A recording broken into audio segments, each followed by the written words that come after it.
This is the Construction Leading Edge podcast with Todd DeWalt, providing the tools and resources to grow your leadership skills, grow your business, and grow your income. Now let's get started. Welcome everyone to episode 17 of the Construction Leading Edge podcast. My name is Todd DeWalt, and thanks for listening. I want you to imagine something with me for now. I want you to put your imagination hat on, and I want you to imagine a place where meetings are productive. Imagine a place where people are energized during meetings and after meetings. I want you to imagine a place where problems are solved in meetings and people feel like they're actually accomplishing something in these meetings. Could you imagine that? Now, unfortunately, that's not reality for the most part. Let me tell you a story about one of the worst meetings I've ever been in my life. And I've been in lots and lots of meetings, but this one was the worst. One Monday morning, came to work, and the owner of the company was just super excited. He just insisted that everyone in the office drop what they were doing, get together in his office, and he proceeded to tell us over the next 4 hours about this new initiative. It was the most important thing that we needed to work on. We needed to push everything else off to the side. This oddball initiative from way out in left field. Spent 4 hours from 8 a.m. until noon or 9 until 1 p.m. No bathroom breaks, no stopping, lots of talking. Actually, it was all talking on his part, but for 4 hours we talked about this thing. And then we walked out of that meeting and we never heard another word about it. No action items, no progress, no anything, just 4 hours completely wasted. We all walked out without any clear directive and we never heard another word about it. Now, have you ever been in a meeting like that? If you've been in business or management for any amount of time, chances are you've been in some pretty sucky meetings where you walked out and you felt like the life had been sucked out of you.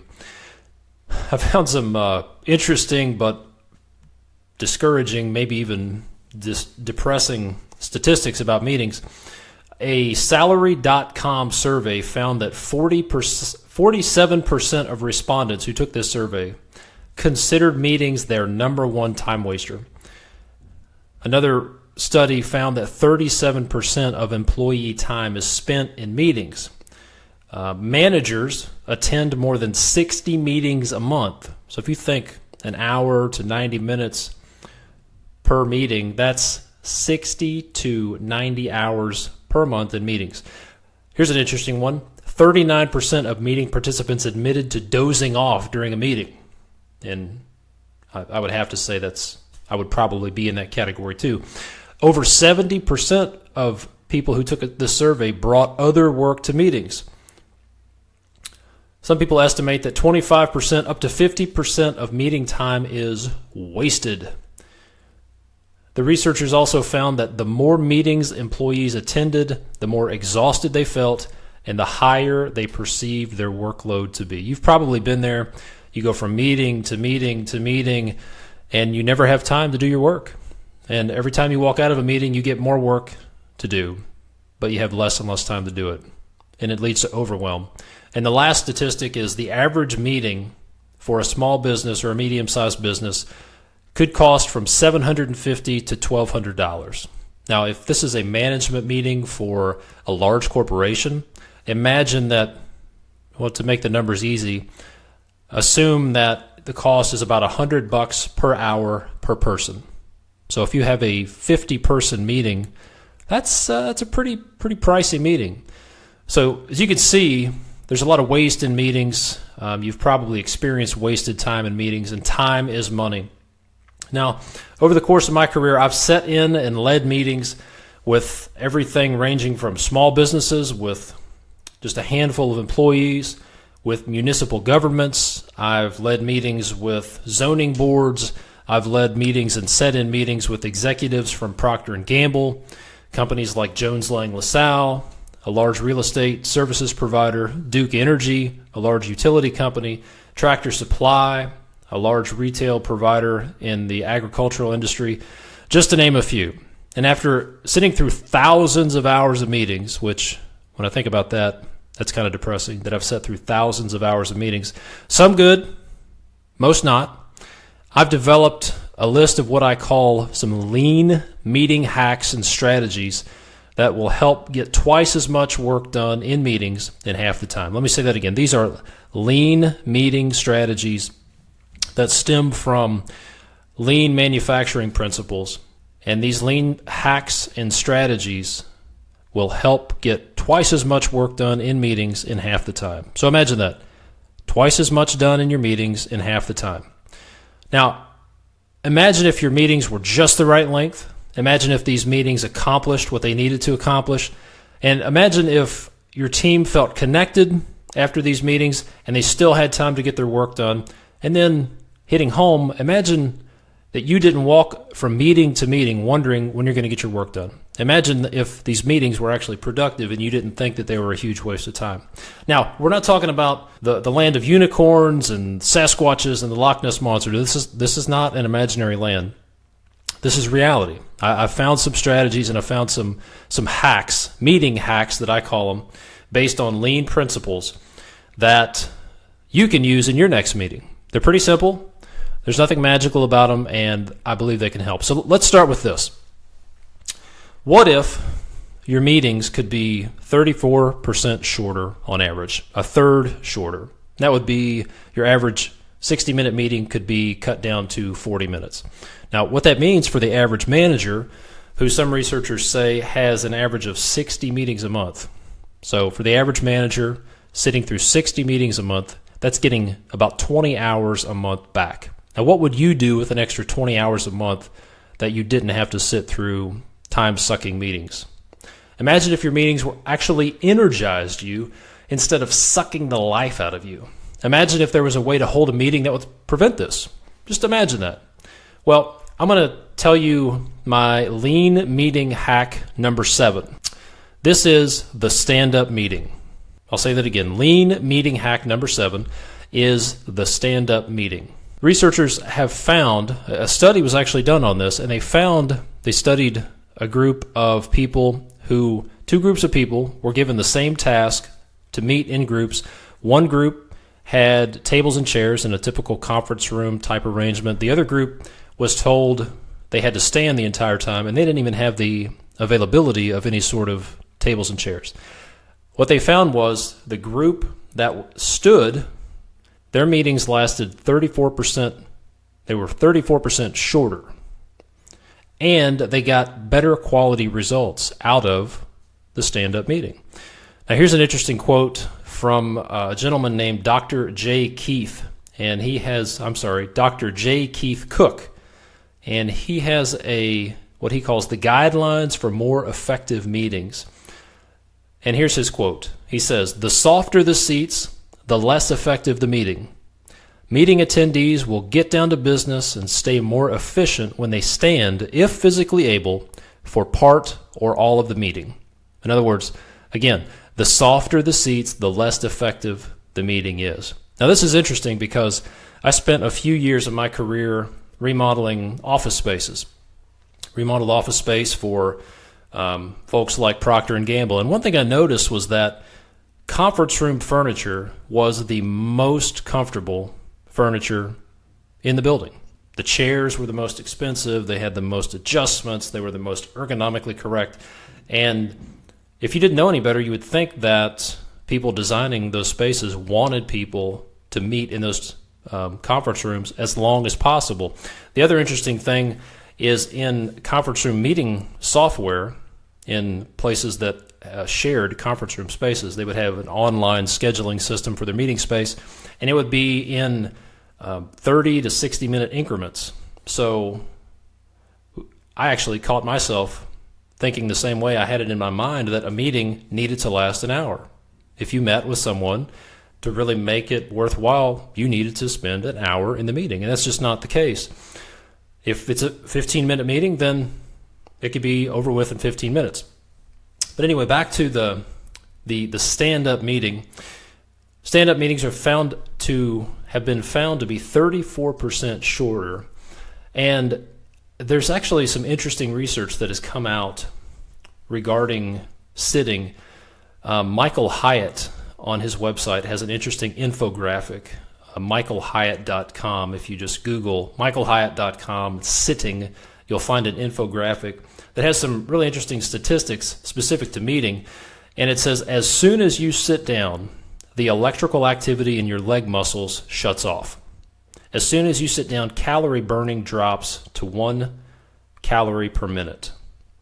And the enzymes that help break down fat drop 90%. Good cholesterol drops 20% after 2 hours of sitting. And after 24 hours of sitting, the insulin effectiveness drops 24%, and the risk of diabetes rises. This kind of got my attention. People with sitting jobs have twice the rate of cardiovascular disease as people with standing jobs. So I read this, and I actually had trouble with my back and neck, so I switched to a stand-up desk, and it's been huge for me. So as far as meetings go, switch to a stand-up meeting. So meeting hack number 7 is get rid of the tables and chairs, or get rid of the chairs at least. Have a stand-up meeting. Maybe have a stand-up meeting in front of the whiteboard, in front of a flip chart, in someone's office, and get rid of the chairs, because as soon as someone sits down, you're sort of inviting them to sit there for a 30 or a 60-minute increment. And beyond that, I would encourage you to look at that infographic and consider switching from a sit-down desk to a stand-up desk, because in this infographic, sitting is described as the new smoking. Sitting has some serious negative implications to our health. So imagine that as soon as someone sits down, the electrical activity in their leg muscles shuts off, their calorie burning drops to 1 calorie per minute. That means their brain is slowing down. That means they're not mentally engaged. That is not what you're looking for in a meeting. So lean meeting hack number 7 is have a stand-up meeting. Very simple. Next, I want you to imagine if you had some strategies and tools at your disposal to deal with some of the different, maybe the difficult types of people that attend your meetings. Imagine if you knew how to handle these difficult people, and specifically how to keep them on track so your meetings were short and to the point, and they didn't suck the life out of you. I've developed a list of the different types of people that you'll likely run into in meetings. This is what I've distilled down from these thousands of hours of meetings, and I've distilled them down into a list. So here's what we have. We have the rambler, the mute, the Debbie Downer, the know-it-all, the mockingbird, the biter, the nosy neighbor, and lastly, the short attention span. What I want to do is I want to give you some strategies to deal with the short attention span. Now you may be wondering, what does a short attention span look like? And if you've seen the movie Up, there was a talking dog, and the talking dog would be saying something to the little boy, and then suddenly it would get distracted and say, "Squirrel!" Talk, talk, talk, talk, squirrel! And it would get distracted by every little thing looking for the squirrel. So if you have people in your meetings and they're constantly just spouting off seemingly random things, and they can't seem to stay on task, and they always want to rush right into their specific topic, then you have a short attention span on your hands. So here's what you're dealing with a short attention span. They can't stay focused, they don't listen, and they only want to get to their point. All they want to do is talk about what's at the top of their mind, and sometimes they just can't help it. Sometimes they think that you're talking about their topic, and they just blurt it out.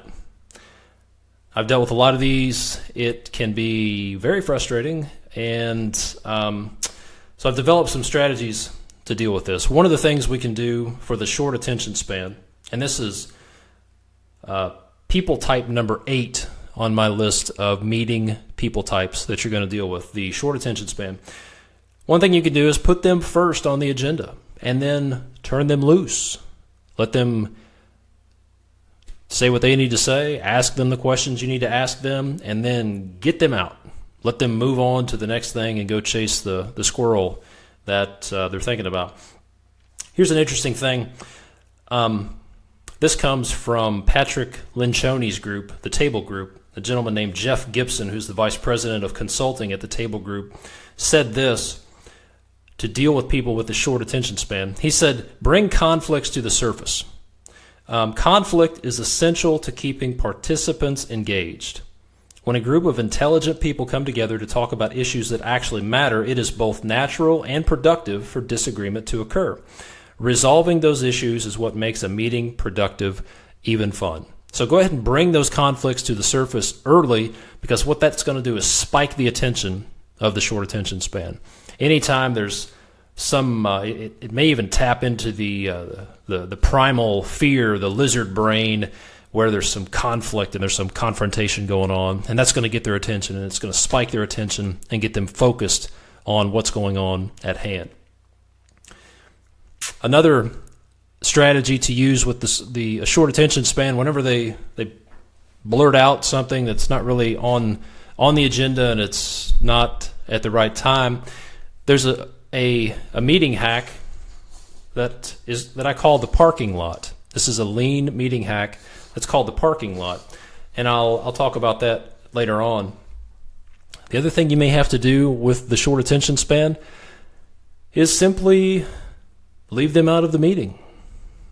You may not want the short attention span in your meeting. I've had to do that in the past, where if there was something that the short attention span needed to offer for the meeting, some piece of information I needed to get from them, then I would just go to them one-on-one, get the information from the short attention span, distill it down, put it in my notes, and then I would just say, here's what the short attention span said. I've had to do that because the short attention span can wreck a meeting, and that frustrates me. So I've come up with a few strategies, one of which is just leave them out of the meeting. You may not have thought of that, but just because somebody wants to come to your meeting doesn't mean they have to. So if you're in charge, then you may just say to that person, hey, don't worry about this one. Sit this one out. I'll cover this meeting. I'll catch up with you afterward. I'll catch up with you before. I'll give you a call. I'll email you. And that could save you some frustration. So again, just to recap, with the short attention span, number 8 on my people type list, the strategies are: 1, put them first on the agenda and then get them on out the door. 2, bring the conflicts to the surface, get it right up front, get right to the point, and bring up the issues that need to be resolved. That'll spike their attention. Anything that they blurt out, use the parking lot technique, which we'll talk about later on, or simply leave them out. Take them off the list. So, again, some of the other people types on the list: the rambler, the mute, the Debbie Downer, the biter, the mockingbird, and the nosy neighbor. There's quite a few more. I've developed some strategies for them, but we'll talk about those later on. So, that covers lean meeting hack number 7 and people type number 8 on my list. Now next, I want you to imagine, what if you knew of an easy meeting hack that would cause your team to remember 50% more of the information you covered in your meeting? So imagine if they retained and could recall and act on 50% more of the information that you covered in your meeting. Also, what if you had some tools and strategies to handle the rambler in your meetings? Have you ever dealt with a rambler in your meeting? I certainly have. Here's what the rambler looks like. The rambler is the guy or the gal who says something like, yeah, that reminds me of a situation that happened a few years ago. Let me tell you all the irrelevant details of the story in great detail right now. And let me just stall out your meeting. Let me completely hijack the conversation, hijack the agenda, and talk about a bunch of crap that doesn't matter. And then they just continue to go on and on and on and on. And you're wondering, how is this person even breathing? How do they have time to inhale? Because they never shut up.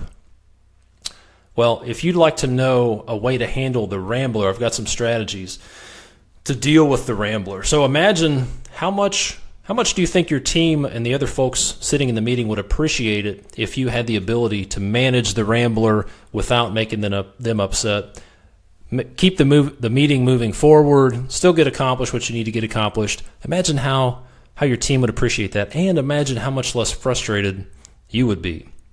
Now, if you want to learn those techniques, the technique about dealing with the Rambler, if you want to learn about the meeting hack, the lean meeting hack that'll help your team retain and remember 50% more of the information, then I put together a couple of free videos to share some of this information with you.